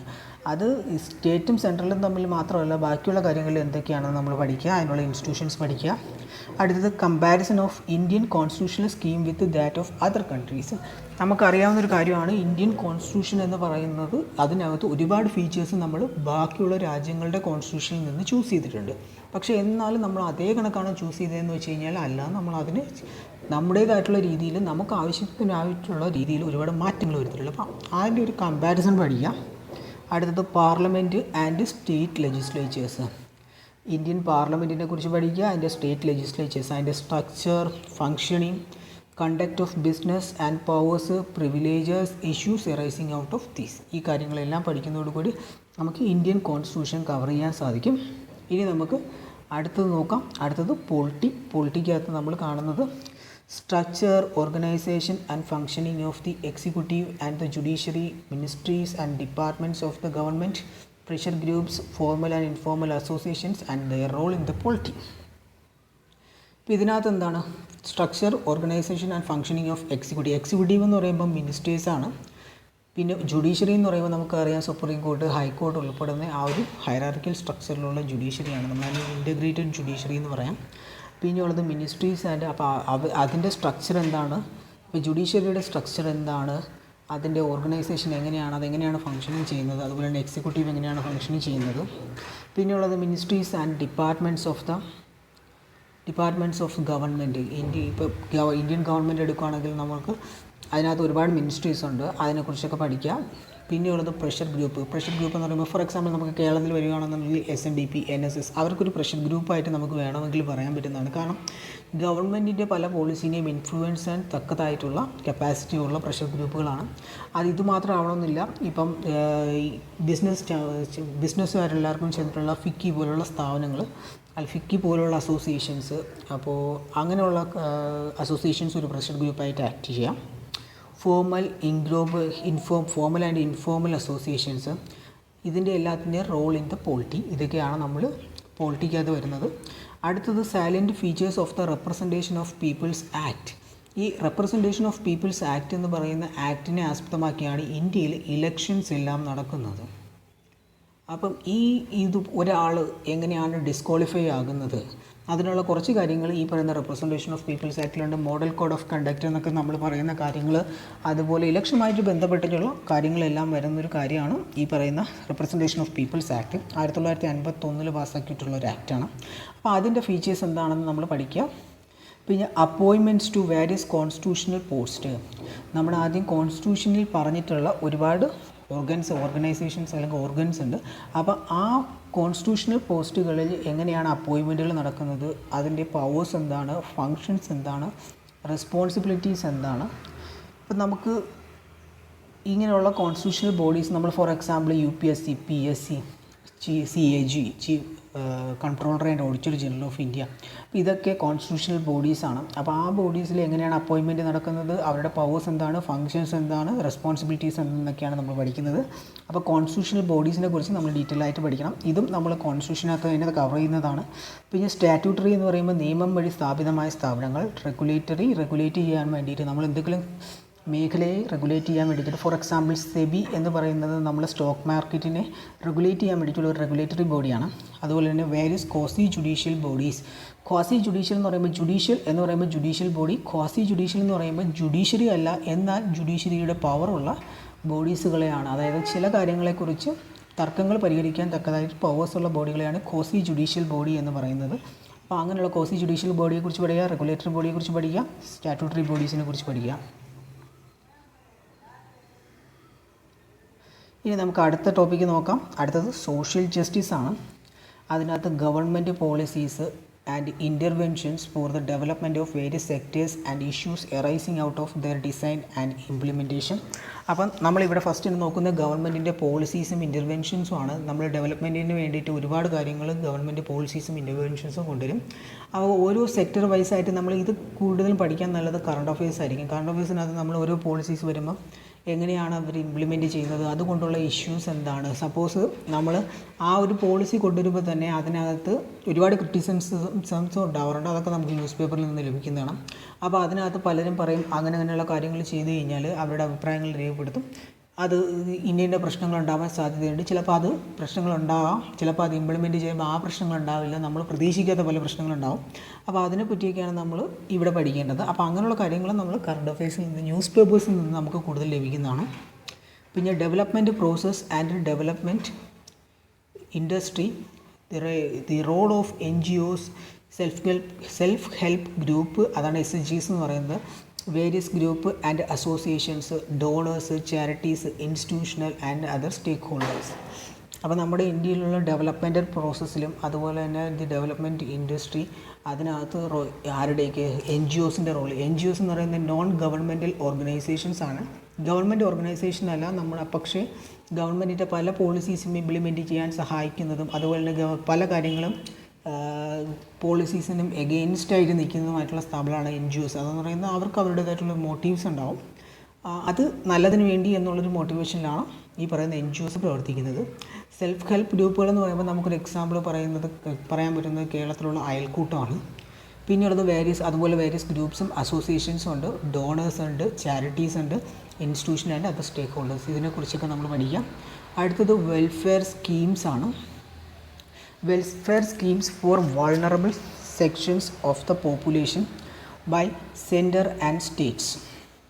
അപ്പോൾ ഈ വൾണറബിൾ സെക്ഷൻ എന്ന് പറയുമ്പം എന്താണ് നമുക്ക് മനസ്സിലാവുന്നത്, അതായത് അവർക്ക് സ്വന്തമായിട്ട് നിൽക്കാൻ പറ്റാത്ത, അല്ലെങ്കിൽ അവർക്ക് അവരുടെ നിലനിൽപ്പിനെ പെട്ടെന്ന് തന്നെ ബാധിക്കുന്ന ചെറിയ ചെറിയ മാറ്റങ്ങൾ തന്നെ പെട്ടെന്ന് ബാധിക്കുന്നതാണ്. ഇപ്പോൾ നമ്മൾ ഈ ഒരു കൊറോണ കാലഘട്ടത്തിൽ നോക്കുകയാണെങ്കിൽ വളരെ വൾണറബിൾ ആയിട്ടുള്ളൊരു സെക്ഷൻ എന്ന് പറയുമ്പോൾ ഏറ്റവും പൂറസ്റ്റ് ആയിട്ടുള്ള കോൺട്രാക്ട് ലേബേഴ്സും അതുപോലെ തന്നെ അന്യസംസ്ഥാന തൊഴിലാളികളായിരുന്നു. ഡൽഹി പോലുള്ള സംസ്ഥാനങ്ങൾ നമ്മൾ കണ്ടത് കൊറോണയ്ക്ക് ലോക്ക്ഡൗൺ ആയതിനു ശേഷം അവർക്ക് നിൽക്കാൻ പോലും പറ്റാത്തൊരു സാഹചര്യമായിരുന്നു ഉണ്ടായിരുന്നത്. അപ്പോൾ അവർക്ക് എന്താണ്, അവർക്ക് എന്തെങ്കിലും ഒരു ഫിനാൻഷ്യലി ഒരു വരുമാനം ഇല്ലാത്തൊരു സിറ്റുവേഷനിൽ അവർക്ക് ഒരു ഡൽഹി പോലൊരു സ്ഥലത്ത് നിൽക്കാൻ സാധിക്കില്ല. അപ്പോൾ അതുകൊണ്ടാണ് അവർ മാസമായിട്ട് തിരിച്ച് യു പിയിലും ബീഹാറിലോട്ടൊക്കെ അവർ നടന്നു ഒരു കാൽനടയായിട്ട് പോകേണ്ടി വന്നത്. അപ്പോൾ അങ്ങനെയുള്ള ഒരു വൾണറബിൾ സെക്ഷൻസിന് അവർക്ക് വേണ്ടിയിട്ട് ഗവൺമെൻറ് എന്തൊക്കെയാണ്, ഫോർ എക്സാമ്പിൾ ഡിസേബിൾഡ് ആയിട്ടുള്ള ആളുകൾ, പിന്നെ ഏജ്ഡ് ആയിട്ടുള്ള ആളുകൾ, അപ്പോൾ അങ്ങനെയുള്ളവർക്ക് വേണ്ടിയിട്ടുള്ള വെൽഫെയർ സ്കീംസ്, അതിനുവേണ്ടി സെൻട്രൽ ഗവൺമെൻറ് സ്റ്റേറ്റ് ഗവൺമെൻറ് എന്തൊക്കെ വെൽഫെയർ സ്കീംസാണ് കൊണ്ടുവരുന്നത്,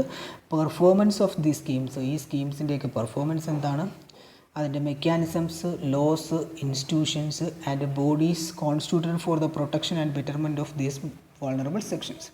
ഈ വൾണറബിൾ സെക്ഷൻസ് നമുക്ക് പറയുമ്പോൾ തന്നെ വേണമെന്നുണ്ടെങ്കിൽ SC, ST, OBC, അപ്പോൾ ഈ പറയുന്ന സെക്ഷൻസിനെയൊക്കെ പ്രൊട്ടക്ഷനും ബെറ്റർമെൻറ്റ്, അതുപോലെ മൈനോറിറ്റീസ്, ഇതിനൊക്കെ വേണ്ടിയിട്ട് നമുക്ക് എന്താണ് നാഷണൽ കമ്മീഷൻസ് രൂപീകരിച്ചിട്ടുണ്ട്. National commission for SC, national commission for ST, national commission for backward classes, അതുപോലെ തന്നെ നാഷണൽ കമ്മീഷൻ ഫോർ മൈനോറിറ്റീസ്. അപ്പോൾ ഈ പറയുന്ന നാഷണൽ കമ്മീഷൻ ഫോർ വുമൺ, അപ്പോൾ ഇതിനൊക്കെ വേണ്ടിയിട്ട് എന്തൊക്കെയാണ് അതിനകത്തുള്ള അവർ ചെയ്യുന്നത്, അവരുടെ പോളിസീസ് എന്തൊക്കെയാണ്, അതിനെക്കുറിച്ചൊക്കെ നമ്മൾ ഡീറ്റെയിൽ ആയിട്ട് പഠിക്കാം. അത് കഴിഞ്ഞ് കഴിഞ്ഞാൽ issues relating to development and management of social sector or services relating to health, education, human resources, issues pertaining to poverty and hunger. നമ്മൾ ഡെവലപ്മെൻറ്റിനും അതുപോലെ തന്നെ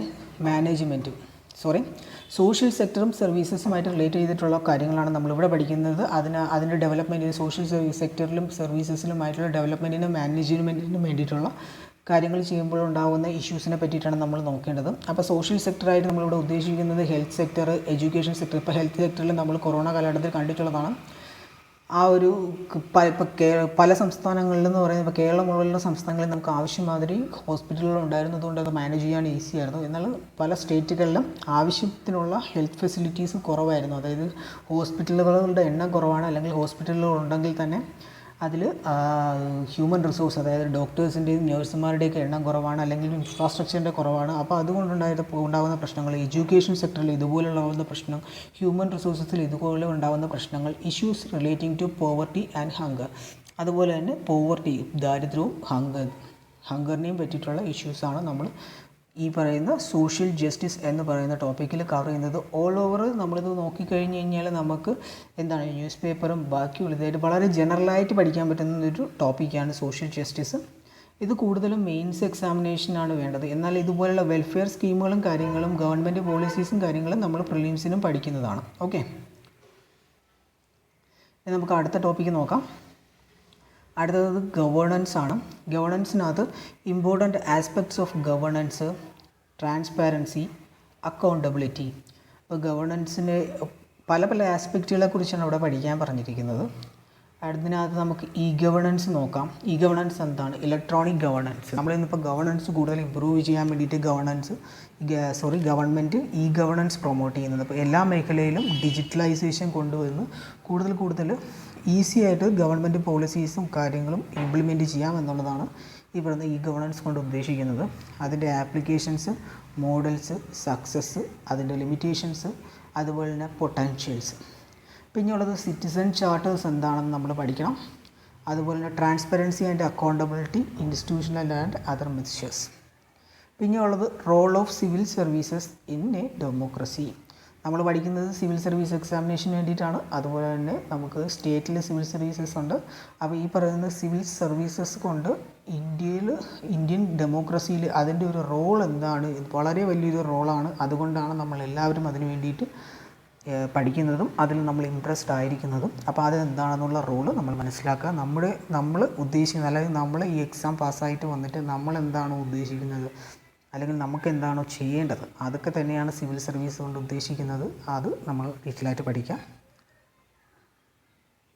ഇനി അടുത്തത് ലാസ്റ്റ് ടോപ്പിക് എന്നത് ഇൻ്റർനാഷണൽ റിലേഷൻസ് ആണ്. ഇൻ്റർനാഷണൽ റിലേഷൻസ് എന്ന് പറയുമ്പോൾ ഇന്ത്യയും മറ്റു രാജ്യങ്ങളുമായിട്ടുള്ള ബന്ധങ്ങളെ പറ്റിയിട്ടുള്ള റിലേഷൻസാണ് പഠിക്കുന്നത്.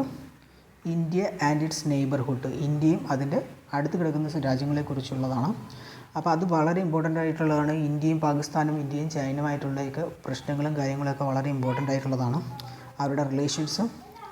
പിന്നെ ഉള്ളത് bilateral, regional and global groupings. Bilateral എന്ന് പറയുമ്പോൾ രണ്ട് രാജ്യങ്ങൾ തമ്മിൽ, ഇന്ത്യയും ബംഗ്ലാദേശും തമ്മിലൊരു ബൈലാറ്ററൽ എഗ്രിമെൻറ്റ് സൈൻ ചെയ്തു എന്ന് വെച്ച് കഴിഞ്ഞാൽ അത് അവർ രണ്ടുപേരും ചേർന്ന് ചെയ്യുന്നൊരു എഗ്രിമെൻറ്റാണ്.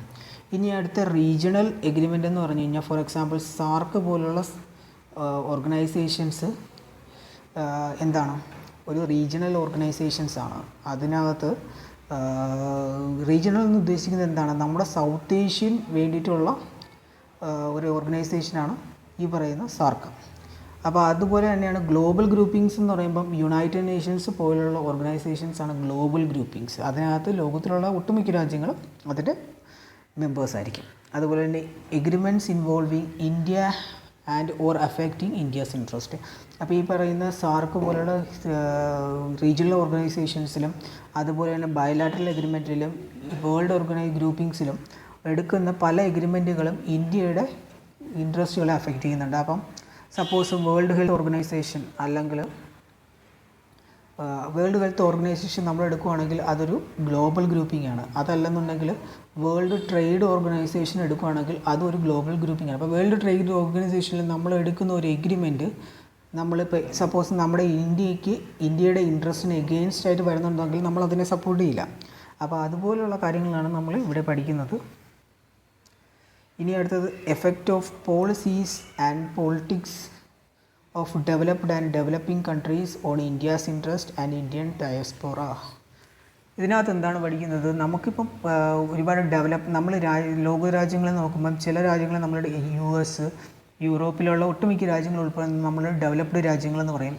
ഇന്ത്യ, ചൈന ഉൾപ്പെടെയുള്ള രാജ്യങ്ങളെ നമ്മൾ ഡെവലപ്പിംഗ് കൺട്രീസ് എന്ന് പറയും. അപ്പോൾ ഓരോ രാജ്യത്തിൻ്റെ അവരുടേതായിട്ടുള്ള എന്താ പറയുന്നത് പോളിസീസ് ഉണ്ടാവും, പൊളിറ്റിക്സ് ഉണ്ടാവും. അപ്പോൾ അതുകൊണ്ട് ഇന്ത്യയുടെ ഇൻട്രസ്റ്റിനെ എങ്ങനെയാണ് അത് ബാധിക്കുന്നത്. ഫോർ എക്സാമ്പിൾ ചൈനയുടെ ഒരു പോളിസിയാണ് ബെൽറ്റ് ആൻഡ് റോഡ് ഇനിഷ്യേറ്റീവ്സ് എന്ന് പറയുന്നത്. അപ്പം BTI, belt and road initiative അനുസരിച്ചിട്ട് ഇന്ത്യൻ ഓഷ്യനിൽ ഉള്ള ഒരുവിധം ഉള്ള രാജ്യങ്ങളിലൊക്കെ അവർ പോർട്ടുകൾ കൺസ്ട്രക്ട് ചെയ്തിട്ടുണ്ട്. അപ്പോൾ അത് ഇന്ത്യയെ സംബന്ധിച്ചിടത്തോളം ഇന്ത്യയുടെ സെക്യൂരിറ്റീനെ എഫക്റ്റ് ചെയ്യുന്ന, അതായത് ഇന്ത്യയുടെ ഒരു ഇൻട്രസ്റ്റാണ് നമ്മുടെ സെക്യൂരിറ്റി എന്ന് പറയുന്നത്. അപ്പോൾ അതിനെ എഫക്റ്റ് ചെയ്യുന്ന രീതിയിലുള്ളൊരു വിഷയമാണ്. അപ്പോൾ നമ്മൾ അങ്ങനെ പല വേറുള്ള രാജ്യങ്ങളുടെ ഇൻട്രസ്റ്റുകൾ നമ്മുടെ ഇൻട്രസ്റ്റിനെ എഫക്റ്റ് ചെയ്യുന്നുണ്ടാവും, അത് പഠിക്കാം. പിന്നെ ഇന്ത്യൻ ഡയാസ്പൊറ എന്ന് പറയുന്നത് ഇന്ത്യൻ ഒറിജിനായിട്ടുള്ള ആളുകൾ, ഇപ്പോൾ സപ്പോസ് നമ്മുടെ NRIs നമുക്ക് പറയാം, അതായത് നോൺ റെസിഡൻറ്റ് ഇന്ത്യൻസ്, ഇപ്പോൾ ഗൾഫിൽ പോയിട്ട് ജോലി ചെയ്യുന്ന ആളുകൾ, പക്ഷേ അവർ നമ്മൾ ഇന്ത്യൻ സിറ്റിസൺസ് തന്നെയാണ്. എന്നാൽ വേറൊരു കാറ്റഗറി ഉണ്ട്, പേഴ്സൺസ് ഓഫ് ഇന്ത്യൻ ഒറിജിൻ എന്ന് പറയുന്നത് ഇന്ത്യയിൽ ജനിച്ച് വളർന്നിട്ടുള്ള ആളുകളായിരിക്കും, പക്ഷേ നിലവിൽ ഇന്ത്യൻ സിറ്റിസൺഷിപ്പ് ഇല്ല, പക്ഷേ അവർ അമേരിക്കയിലോ യൂറോപ്പിലോ ഒക്കെ സെറ്റിൽഡ് ആയിരിക്കും, അല്ലെങ്കിൽ അവരുടെ ഒരു പൂർവികരായിരിക്കും ഇന്ത്യക്കാർ.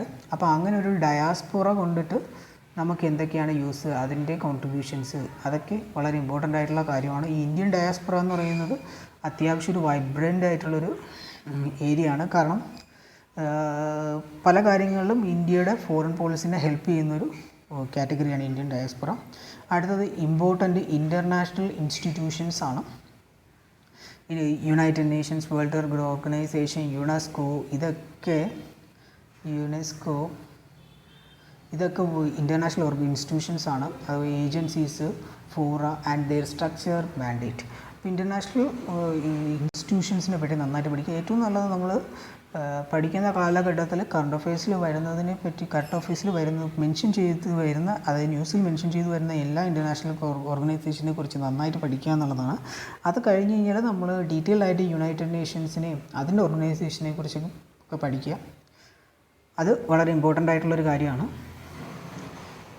ഇനി നമ്മൾ general studies paper 3 general studies 3 പോകുന്നത്. നമ്മൾ ഓൾറെഡി ജനറൽ സ്റ്റഡീസ് 1, 2 കവർ ചെയ്തു. ഇനി നമ്മൾ ജനറൽ സ്റ്റഡീസ് 3 പോകുന്നത്. ജനറൽ സ്റ്റഡീസ് 3 ടോപ്പിക്സുകൾ നമുക്ക് നോക്കാം. ഫസ്റ്റ് നമുക്ക് എക്കണോമിക്സ് ആണ്. എക്കണോമിക്സിനകത്ത് Indian economy and issues pertaining to planning, mobilization of resources, growth development and employment. ഇപ്പോൾ ഇന്ത്യൻ എക്കണോമിയാണ് നമ്മൾ ഏറ്റവും ഇമ്പോർട്ടൻ്റ് ആയിട്ട് ഇവിടെ പഠിക്കേണ്ടത്. അതിനകത്ത് നമുക്ക് പ്ലാനിങ് എന്ന് പറയുന്നത് എന്താണ്? നമുക്ക് ആദ്യം ഒരു പ്ലാൻഡ് എക്കോണമി ആയിരുന്നു സ്വാതന്ത്ര്യാനന്തരം ഉണ്ടായിരുന്നത്. നമ്മൾ 5 ഇയർ പ്ലാൻസുകൾ കൊണ്ടുവന്നിട്ട് അതിനകത്ത് ഓരോ 5 വർഷവും എന്തൊക്കെ കാര്യങ്ങളാണ് ഇമ്പോർട്ടൻസ് കൊടുക്കേണ്ടതെന്ന് പ്ലാൻ ചെയ്തിരിക്കുകയാണ്. ഇന്നിപ്പോൾ നമ്മൾ 5 ഇയർ പ്ലാൻസ് ഇല്ല, പ്ലാനിങ് നമ്മൾ മാറ്റിയിട്ടുണ്ട്. പിന്നെ mobilisation of resources, growth, development, employment, ഇതിൻ്റെയൊക്കെ പല ആസ്പെക്റ്റുകളെ കുറിച്ചിട്ട് നമ്മൾ പഠിക്കാം.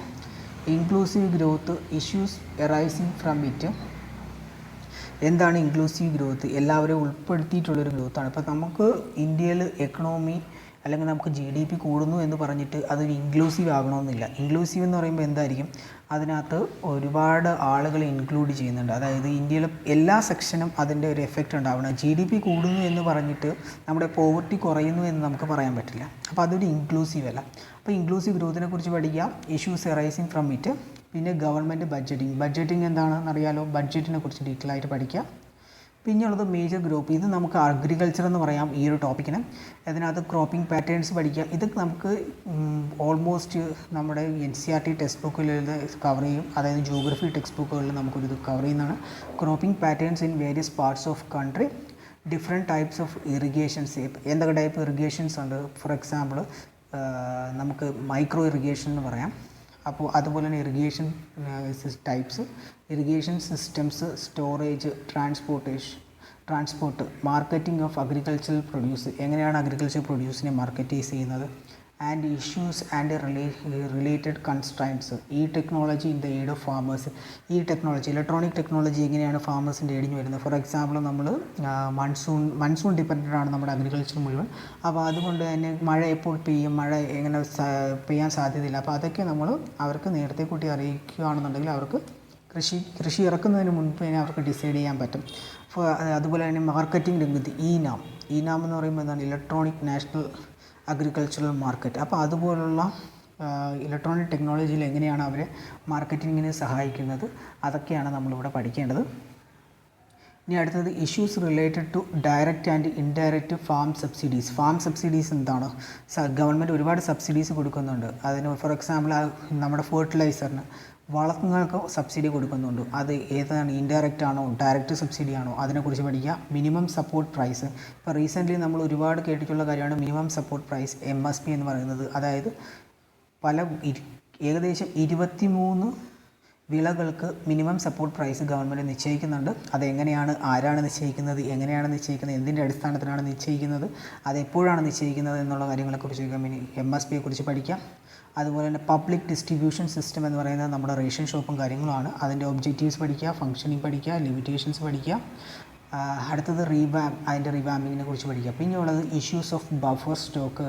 ഇപ്പം ഈ പറയുന്ന പബ്ലിക് ഡിസ്ട്രിബ്യൂഷൻ സിസ്റ്റം വെച്ചിട്ട് നമ്മൾ food corporation of India FCI നമ്മൾ ഫുഡൊക്കെ അതായത് അഗ്രികൾച്ചർ പ്രൊഡ്യൂസ് വാങ്ങിച്ച് സ്റ്റോർ ചെയ്യുന്നുണ്ട്. അപ്പോൾ അതിന് എന്താണ് ബഫർ സ്റ്റോക്സ്, ഫുഡ് സെക്യൂരിറ്റി എന്താണ്, അതുപോലെ തന്നെ ടെക്നോളജി മിഷൻസ്. പിന്നെ ഉള്ളത് എക്കണോമിക്സ് ഓഫ് ആനിമൽ റിയറിങ്ങിനെ കുറിച്ചിട്ട് പഠിക്കുക. പിന്നെയുള്ളത് ഫുഡ് പ്രോസസ്സിംഗ് ആണ് ആൻഡ് റിലേറ്റഡ് ഇൻഡസ്ട്രീസ്. ഇന്ത്യയിൽ ഫുഡ് പ്രോസസ്സിംഗ് എന്ന് പറയുന്നത് ഇപ്പോൾ ഒരു ഹോട്ടായിട്ടുള്ള ടോപ്പിക്കാണ്. കാരണം എന്ന് പറയുന്നത് നമ്മൾ അഗ്രികൾച്ചറിൽ പ്രൊഡ്യൂസ് ചെയ്യുന്ന ഒരു മെജോറിറ്റി വിളകളും നമുക്ക് നശിച്ചു പോവുകയാണ്. അപ്പോൾ അതിനെ എങ്ങനെ ഫുഡ് പ്രോസസ്സ് ചെയ്ത് നമുക്ക് സ്റ്റോർ ചെയ്ത് നമുക്ക് പിന്നീട് യൂസ് ചെയ്യാൻ പറ്റും, അതിനെക്കുറിച്ചുള്ള അതിൻ്റെ scope, significance, locations, upstream and downstream requirements, supply chain മാനേജ്മെൻറ്റിനെ കുറിച്ച് പഠിക്കുക. പിന്നെ ഉള്ളതെന്ന് പറയുന്നത് ലാൻഡ് റീഫോംസ് ഇൻ ഇന്ത്യ ആണ്. ലാൻഡ് റീഫോംസ് എന്താണ്? നമ്മൾ ആദ്യം സ്വാതന്ത്ര്യം കഴിഞ്ഞ സമയത്ത് നമ്മൾ കാണുന്ന ഒരു സമീന്ദാരി സിസ്റ്റവും ഒരുപാട് സമീന്ദാസിൻ്റെ കയ്യിൽ അല്ലെങ്കിൽ ജമ്മികളുടെ കയ്യിൽ ഒരുപാട് ലാൻഡുകൾ കോൺസെൻട്രേറ്റ് ചെയ്തിരുന്നതാണ്. അപ്പോൾ അതിനെയൊക്കെ ഗവൺമെൻറ് എങ്ങനെയാണ് ലാൻഡ് റിഫോംസ് കൊണ്ട് ഡിസ്ട്രിബ്യൂട്ട് ചെയ്തത്, ലാൻഡ് സീലിങ്സ് കൊണ്ടുവരുന്നുണ്ട്, അതെന്താണ്, അതിനെക്കുറിച്ച് ഡീറ്റെയിൽ ആയിട്ട് പഠിക്കാം. അടുത്തത് effects of liberalisation on the economy. നമ്മൾക്കറിയാം 1991 ഗവൺമെൻറ് ഒരു LPG പോളിസി കൊണ്ടുവന്നിട്ടുണ്ട്. Liberalisation, privatisation, globalisation. അതിനകത്ത് ഈ ലിബറലൈസേഷൻ എന്താണ് പഠിക്കുക. ചേഞ്ചസ് ഇൻ ഇൻഡസ്ട്രിയൽ പോളിസി, ഇന്ത്യയുടെ ഇൻഡസ്ട്രിയൽ പോളിസി, അത് ഓരോ കാലഘട്ടം വന്നിട്ടുള്ള ഇൻഡസ്ട്രിയൽ പോളിസീസ് പഠിക്കുക. അതിപ്പോൾ എവിടെ നിൽക്കുന്നു എന്ന് പഠിക്കുക. അതിൻ്റെ എഫക്ട്സ് ഓൺ ഇൻഡസ്ട്രിയൽ ഗ്രോത്ത്, ഓരോ പോളിസി വന്നപ്പോൾ എന്തൊക്കെയാണ് അതിൻ്റെ ഇൻഡസ്ട്രിയൽ ഗ്രോത്തിനെ അഫക്റ്റ് ചെയ്തിരിക്കുന്നത് പഠിക്കുക. പിന്നെയുള്ളത് ഇൻഫ്രാസ്ട്രക്ചറാണ്. ഇൻഫ്രാസ്ട്രക്ചർ നമുക്കറിയാം, എനർജി എന്ന് പറയുന്നത് ഭയങ്കര ഇമ്പോർട്ടൻ്റ് ആണ്. എന്താണ് നമ്മുടെ എനർജി എന്ന് പറയുമ്പം വൈദ്യുതി തന്നെ നമുക്കൊരു ഫോർ എക്സാമ്പിളായിട്ട് എടുക്കാം. അത് എത്രത്തോളം ഇമ്പോർട്ടൻസ് ആണെന്ന് നമുക്കറിയാം. അതുപോലെ ഇത് ports, major ports, minor ports, റോഡ്സുമായിട്ട് ബന്ധപ്പെട്ട സ്കീമുകൾ, കാര്യങ്ങൾ, എയർപോർട്ടുകൾ, അത് ഹോട്ടായിട്ടുള്ള ടോപ്പിക്കാണ്. റെയിൽവേസിൻ്റെ ബഡ്ജറ്റ് സെപ്പറേറ്റ് ചെയ്തിട്ടുണ്ട്, എന്താണ് അതുകൊണ്ടുള്ള സിഗ്നിഫിക്കൻസ്, അതുപോലെ തന്നെ റെയിൽവേയുടെ റൂൾസ് എന്താണ്, അത് എല്ലാം പഠിക്കാം. അതുപോലെ തന്നെ ക്രോസ് സബ്സിഡൈസേഷൻ, അങ്ങനെയുള്ള കാര്യങ്ങളൊക്കെ പഠിക്കാം. ഇൻവെസ്റ്റ്മെൻറ്റ് മോഡൽസ് എന്തൊക്കെയാണ്, എന്തൊക്കെ ടൈപ്പ് ഇൻവെസ്റ്റ്മെൻറ്റ് മോഡൽസ് ആണുള്ളത്, ബോട്ട്, ബിൽഡ്, ഓപ്പറേറ്റ്, ട്രാൻസ്ഫർ, അതുപോലെ തന്നെ പല ഇൻവെസ്റ്റ്മെൻറ്റ് മോഡൽസ് ഉണ്ട്. അതൊക്കെ നമ്മളിവിടെ പഠിക്കാം. ഇനി അടുത്ത ടോപ്പിക്ക് നമുക്ക് നോക്കാം. അപ്പോൾ അടുത്ത ടോപ്പിക്ക് എന്ന് പറയുന്നത് സയൻസ് ആൻഡ് ടെക്നോളജിയാണ്. അപ്പോൾ അതിനകത്ത് എന്തൊക്കെയാണെന്ന് നമുക്ക് നോക്കാം. ഇതിനെ ശരിക്കും പഠിക്കാൻ വേണ്ടി നമുക്ക് പ്രിലിംസിനും മെയിൻസിനും ഒക്കെ പഠിക്കാനുള്ളതാണ്. അതുപോലെ തന്നെ എക്കണോമിക്സും പ്രിലിംസിനും മെയിൻസിനും ഒക്കെ പഠിക്കാനുള്ളതാണ്. അപ്പോൾ ഇതിനകത്ത് നമുക്ക് നോക്കുന്നതെന്ന് പറയുന്നത് സയൻസ് ആൻഡ് ടെക്നോളജിക്ക് അത് developments and their applications and effects on everyday life. ഞാൻ കഴിഞ്ഞ വീഡിയോ, അതായത് പ്രിലിമിനറി എക്സാമിനേഷൻ്റെ സിലബസ് പഠിപ്പിക്കുന്ന വീഡിയോനകത്ത്, അല്ലെങ്കിൽ സിലബസ് നമ്മൾ നോക്കിയ വീഡിയോനകത്ത് നമ്മൾ പറഞ്ഞിരുന്നു, നമ്മൾ മെയിൻസ് എക്സാമിനേഷൻ്റെ സിലബസ് കവർ ചെയ്യുമ്പോൾ നമുക്ക് കുറച്ചുകൂടെ ഡീപ്പായിട്ട് മനസ്സിലാകുമെന്ന്. അപ്പോൾ സയൻസ് ആൻഡ് ടെക്നോളജിക്കായിട്ട് നമ്മൾ ഇപ്പോൾ ഈ ടോപ്പിക്കിലൊക്കെ നമുക്ക് നോക്കുമ്പോൾ നമുക്ക് മനസ്സിലാവുന്നത് കറണ്ട് അഫെയർസിന് കൂടുതൽ ഇമ്പോർട്ടൻസ് കൊടുത്ത് പഠിക്കുക എന്നുള്ളതാണ്. അപ്പോൾ ഇതിനകത്ത് പറയുന്നത് നോക്കാം, developments and their applications in effects of everyday life. നമ്മൾ എവറിഡേ ലൈഫിനുമായിട്ട് ബന്ധപ്പെട്ട് വരുന്ന എന്തൊക്കെ ഡെവലപ്മെൻറ്റ്സ് ആണ്, കാര്യങ്ങളാണ് വരുന്നതെന്ന് നമ്മൾ കറണ്ട് അഫെയർസിലൂടെ മനസ്സിലാക്കും. അതിൻ്റെ ആപ്ലിക്കേഷൻസും കാര്യങ്ങളും നമ്മൾ പഠിക്കും. ഫോർ എക്സാമ്പിൾ നമുക്ക് 4G വന്നു, 3G വന്നു, 4G വന്നു, ഇനിയിപ്പോൾ 5G വരുന്നുണ്ട്. അപ്പോൾ അതുമായിട്ട് എന്തൊക്കെയാണ്, അതുമായിട്ട് ടെക്നിക്കലി അതിൻ്റെ ഡിഫറൻസ് എന്തൊക്കെയാണെന്ന് നമ്മൾ പഠിക്കാം. അടുത്തതെന്ന് പറയുന്നത് achievements of Indians in science and technology. Science and ടെക്നോളജിയിൽ ഇന്ത്യൻസിൻ്റെ അച്ചീവ്മെൻറ്റ്സ് എന്താണ്, ഇൻഡിജിനൈസേഷൻ ഓഫ് ടെക്നോളജീസ്, പല ടെക്നോളജീസിനും ഇന്ത്യക്കാരെ എങ്ങനെയാണ് ഇന്ത്യയുടെ രീതിയിലായിട്ട് മാറ്റുന്നത്. അതുപോലെ എന്ന് പറയുന്നത് ഡെവലപ്മെൻറ്റ് ഓഫ് ന്യൂ ടെക്നോളജീസ്, പുതിയ ടെക്നോളജീസ് എന്തൊക്കെയാണ് ഡെവലപ്പായി വരുന്നതെന്ന് പഠിക്കാം. അടുത്തത് awareness in the field of IT മേഖലയെ കുറിച്ച് പഠിക്കുക, സ്പേസ് മേഖലയെക്കുറിച്ച് പഠിക്കുക, കമ്പ്യൂട്ടേഴ്സിനെ കുറിച്ച് പഠിക്കുക, robotics, nanotechnology, biotechnology and issues relating to intellectual property right, IPR. ഇതിനെക്കുറിച്ചൊക്കെ ഡീറ്റെയിൽ ആയിട്ട് പഠിക്കാം. ഇനി അടുത്ത ടോപ്പിക് എന്ന് പറയുന്നത് എൻവയൺമെൻറ്റ് ആൻഡ് എക്കോളജി. ഇതും പ്രിലിംസിനും മെയിൻസിനും പഠിക്കാനുള്ളത് തന്നെയാണ്. അതിനകത്ത് conservation, environmental pollution, degradation, environmental impact assessment, ഇതിനെ കുറച്ചുകൂടി ഡീറ്റെയിൽഡ് ആയിട്ട് നമുക്ക് എന്താ പറയുന്നത് പ്രിലിമിനറി മെയിൻസിൻ്റെ സിലബസിനെ കമ്പൈൻഡ് ആക്കി നോക്കിയിട്ട് നമ്മളങ്ങ് പഠിക്കുന്നതായിരിക്കും ഏറ്റവും നല്ലത്. ഇതിനകത്ത് ഇപ്പോൾ പല കാര്യങ്ങളും ഓവർലാപ്പിംഗ് ആയിട്ട് വരും. പല ഇൻ്റർനാഷണൽ ഓർഗനൈസേഷൻസ് നമുക്ക് എന്താണ് എൻവയൺമെൻറ്റ് ആൻഡ് എക്കോളജിയിൽ പഠിക്കാനുള്ളത് നമ്മൾ ഇൻ്റർനാഷണൽ ഓർഗനൈസേഷൻസിനകത്ത് പഠിക്കുന്നുണ്ട്. അപ്പോൾ അങ്ങനെയുള്ള കാര്യങ്ങളെല്ലാം ഒരുമിച്ച് വരും. പിന്നെയുള്ളത് ഡിസാസ്റ്റർ മാനേജ്മെൻറ്റ്. ഇതും ഒരു ഹോട്ട് ടോപ്പിക്കാണ്. കുറച്ച് കാര്യങ്ങൾ, ബേസിക് ആയിട്ടുള്ള കാര്യങ്ങൾ നമുക്ക് NCERT ടെക്സ്റ്റ് ബുക്കിൽ നിന്ന് തന്നെ പഠിക്കാൻ പറ്റും. അത് കഴിഞ്ഞിട്ടുള്ള പോർഷൻസ് നമുക്ക് കറണ്ട് അഫെയർസ് റിലേറ്റഡ് ആയിട്ട് വരുന്ന ഒരുപാട് ആർട്ടിക്കിൾസിൽ നിന്ന് ലഭിക്കുന്നതായിരിക്കും. ഇനി അടുത്തതെന്ന് പറയുന്നത് ഇൻറ്റേർണൽ സെക്യൂരിറ്റിയാണ്. ഇൻറ്റേർണൽ സെക്യൂരിറ്റിക്കകത്ത് നമുക്ക് നോക്കാം. ഇൻറ്റേർണൽ സെക്യൂരിറ്റി എന്ന് പറയുമ്പോൾ ഇന്ത്യക്ക് അകത്ത് അല്ലെങ്കിൽ ഇന്ത്യക്ക് അകത്തുള്ള സെക്യൂരിറ്റീസ് എന്തൊക്കെയാണ്, പ്രശ്നങ്ങൾ എന്തൊക്കെയാണ് നമുക്ക് നോക്കാം. Linkages between development and spread of extremism.